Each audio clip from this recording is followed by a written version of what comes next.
So I've been making games for about 20 years. I've worked on just about every platform since the Game Boy. And at Other Ocean, we've worked on a lot of games. Probably worked on about 120 games. The guys over here in the Emeryville studio have worked on games with Capcom like Street Fighter. Working with Paramount's been great. We really trust one another. So when we were setting out to do this game and do something a little bit different, they understood it 100%. We chose to go with 2D for War of the Worlds. We could have easily done a 3D side-scrolling game. This game is a love letter from us back to Flashback and Out of This World and Heart of Darkness. These games came out around 1991, and since then, the gaming industry has changed dramatically. Mike has managed to keep a really firm grasp on what made those games great. What gave those games a very distinct look was this method called rotoscoping, where they would actually film live actors against a solid backdrop and do all the moves in the game and then draw over that. In today's gaming world, a lot of people use mocap, a lot of people use a lot of 3D models to do their animation. We felt that that just wasn't enough, so we decided to go ahead with rotoscoping because it's very specific to this style and to this genre. The other reason to go with 2D on a technical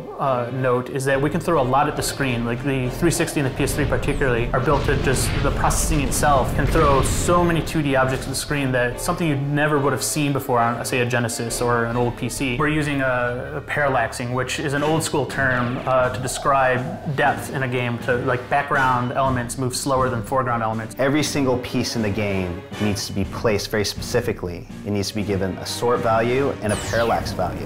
Where in 3D games, you just place them in the scene and the engine does it all for you.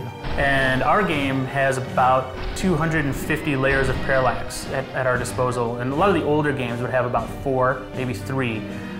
This gives us the illusion of 3D without being 3D. If we were working in 3D, the engine would take care of everything. In this game, the artist needs to take care of everything. We have moments where the screen is filled with hundreds and hundreds of NPCs running down streets, or falling off buildings, or buildings collapsing and debris flying everywhere.